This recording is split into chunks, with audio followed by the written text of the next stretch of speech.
Recording and streaming settings, bit rates, frame rates, they can be a little confusing, can't they? Well, we're going to make that super easy for you in today's video. I'm EposVox. Welcome back to my XSplit Masterclass, sponsored by XSplit. In previous episodes, we covered getting familiar with the overall UI and managing your audio and video devices in XSplit Broadcasting. Remember, if you missed all that, every episode of this course is linked in the playlist link in the description below, so make sure you check that playlist. If you have any questions, I have probably already covered it. If you want to download XSplit for yourself and haven't already, be it Broadcaster or Gamecaster, check my affiliate link in the description below. It lets them know I sent you and encourages them to continue supporting free tech education. I'm not saying this right ever again. Let's go. This XSplit Masterclass is also brought to you by Owned. Owned has lots of cool graphics. You want your stream to have that wow, where'd you get that effect? Owned Stream Designs can do that for you. You got avatars, you got logos, you've got alerts, you've got sticker transitions, you've got layouts, you can preview them in real time. They're really cool and you can fully customize them. Once you choose a platform, you'll need to authorize XSplit to use that streaming platform. Just click the link your stream account, and come back to the app. Click Next. For Twitch specifically, and a couple other streaming services, XSplit will automatically determine the best ingest server for you to use via bandwidth tests so that you don't have to decide. The step also gives you recommended resolutions based on your hardware specs and available upload speed so that you don't stream something that you just really can't handle. So this is pretty handy. Click Finish. Now you're brought to the meat and potatoes of streaming settings. There is a lot. We're going to work through them so you don't have to get overwhelmed. Just take your time here. If you don't want to use an account authentication for any reason, you can click Skip Wizard back at the previous wizard, and then at this screen you can choose Stream Key at the top of the settings menu. Then you copy your stream key over from your platform and use it that way instead of logging in. Again, ingest server was set to automatic. You can test this again, choose to manually have to confirm the server of choice each time before you stream, or manually select a server from the drop-down menu. Generally, you want to choose a server near you, in green, with the lowest latency. Next, it's time to choose your video encoder. With XSplit, I'm generally going to recommend that NVIDIA users use the NVENC encoder instead of X264. I'll explain performance reasons in a moment, but generally speaking, especially for those on NVIDIA's newer GPUs, such as the 1650 Super or higher tier, or the RTX 2060 or newer, NVIDIA's NVENC encoder can now match X264 in quality, while adding virtually no performance penalty to your game, nor dropping frames on stream. It's kind of the perfect solution here. AMD users, on the other hand, should experiment and see which encoder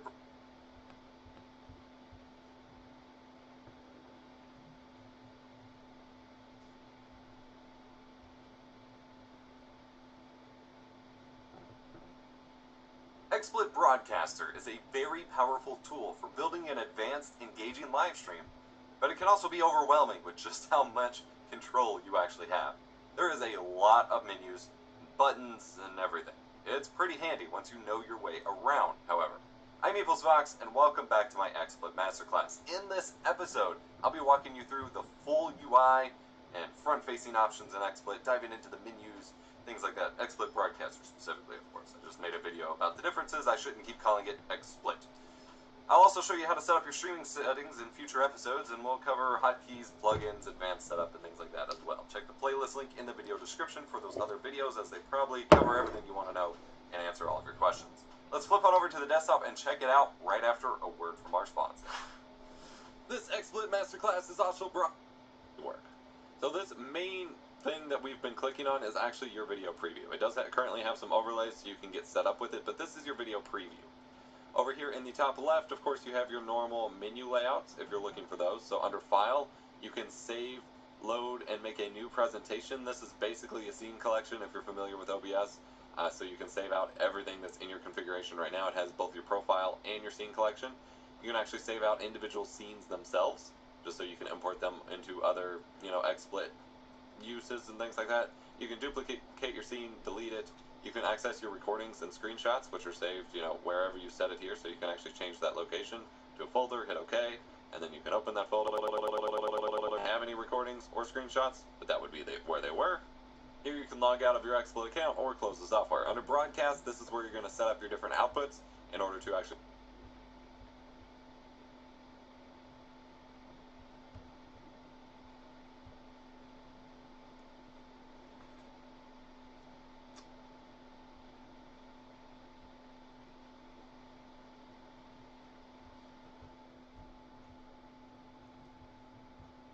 live stream, we cover that in the recording and streaming settings. Same thing with recording.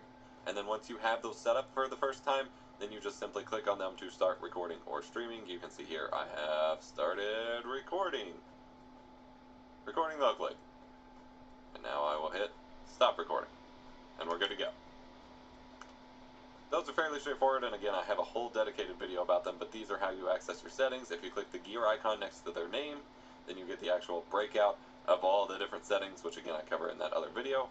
Playout. So playout is basically what you want to feed individual scenes or your preview to. So you can either do that over the network via NDI, which is a network streaming protocol. It's basically kind of like super high quality streaming across your network to pick up sources from one computer to another. It's super useful for a lot of different things. I have a playlist of NDI related videos on my channel. You can find that linked in the description below. So you can actually just stream your entire scene to NDI locally. You can see here, you're now live streaming to NDI output.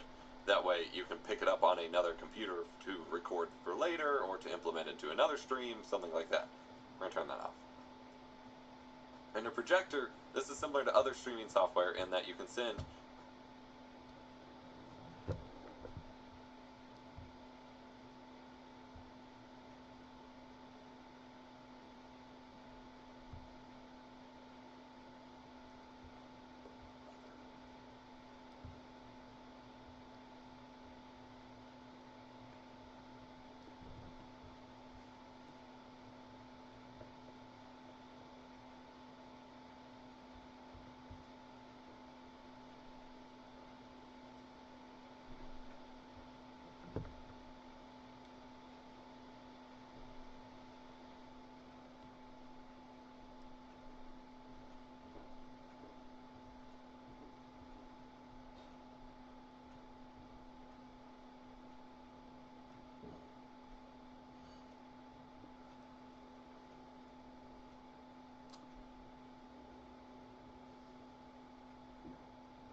Finished your coffee, right? No, Dara.